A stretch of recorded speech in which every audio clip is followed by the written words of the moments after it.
మహారాజు అయినటువంటి దావీదు గారు రాయబడిన కీర్తనకారుడు 100 మొదటి నుండి కొంతవరకు చదువుకుందాం. సమస్త జనులారా, యెహోవాకు కృతజ్ఞతాస్తుతులు చెల్లించుడి. యెహోవా సంతోషముతో యెహోవాను సేవించుడి. ఉత్సాహగానము చేయిచు ఆయన సన్నిధికి చేరుడి.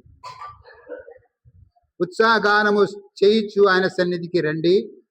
యెహోవాయే దేవుడని తెలుసుకొనుడి. ఆయనే మనలను పుట్టించెను, మనము ఆయన వారము. మనము ఆయన ప్రజలము, ఆయన మేపు గొర్రెలము.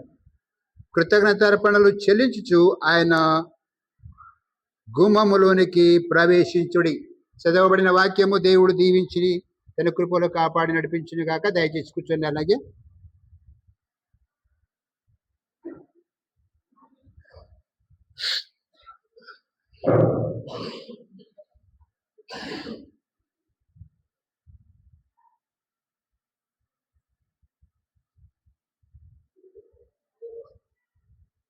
ప్రియమైనటువంటి సోదరులారా, మరొకసారి మీ అందరికీ నా యొక్క కృతజ్ఞతలు తెలియపరుస్తున్నాను. ఎందుకంటే మీరందరంటే నాకు చాలా ఇష్టం. ఎందుకంటే మీరందరూ కూడా దేవుడు ఏర్పరచబడిన వారు. మీరందరూ కూడా దేవుడు ఏర్పరచబడిన వారు. మీ తల్లి గర్భములో పుట్టక మునపే దేవుడు మిమ్మల్ని చూసిన దేవుడు కనుక ఈ రోజున ప్రత్యేకముగా మరి సంఘము ఏర్పాటు చేయబడినటువంటి కృతజ్ఞత అర్పణ దినములో మరి మీరు రావడం లేటు, చాలా లేటు. ఇది ఎందుకంటే మాటి మాటికి చెప్పడం కూడా మనకు, అది కూడా నేను కూడా అనుకుంటున్నాను, ఇది సరికాదేమో అని నేను అనుకుంటున్నాను. అంటే మనము ఎంతవరకు మనము దేవుని ప్రేమిస్తూ ఉన్నాము అని ఒకసారి మీరు ఆలోచన చేయాలమ్మా. ఇక్కడ దేవుని వాక్యములో మనం గమనించినట్లయితే చక్కగా దేవుడు ఆ ఒక్క సమస్త దేశము వారారా యెహోవాకు ఉత్సాహధ్వని చేయుడి, సంతోషముతో యెహోవాను సేవించుడి. ఉత్సాహగానము చేయిచు ఆయన సన్నిధికి రండి. యెహోవాయే దేవుడని తెలుసుకొనుడి. ఆయనే మనలను పుట్టించెను, మనము ఆయన వారము.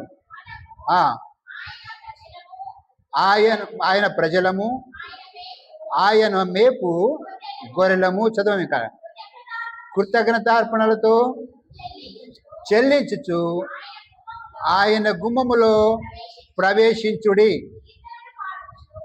కీర్తనలు పాడుచు ఆయన ఆవరణములో ప్రవేశించుడి.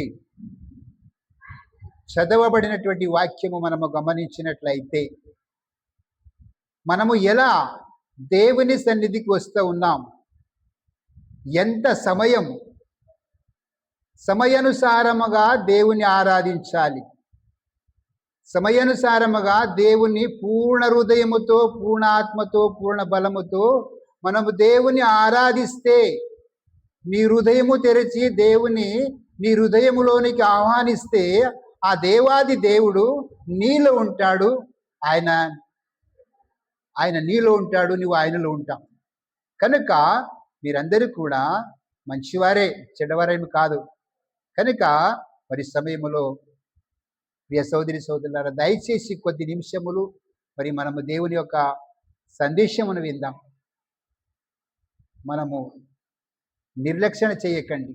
ఉత్సాహముతో, సంతోషముతో దేవుని సన్నిధికి మనం వచ్చాం. కనుక మరి మన సమయంలో మరి మన మధ్యలో ఉన్నటువంటి మరి మన సహోదరులు మరి మాణికప్ప గారు ఆయన కొద్ది నిమిషములు వాక్యం చెప్తారు. తదుపరి దేవుని యొక్క వాక్యముతో మనము ఇంకా కృతజ్ఞతార్పణ చెల్లించాలి. దేవునికి ఇంకా ఎంతవరకు కృతజ్ఞత కలిగి ఉండాలనేది మరి ఆయన మాట్లాడతారు.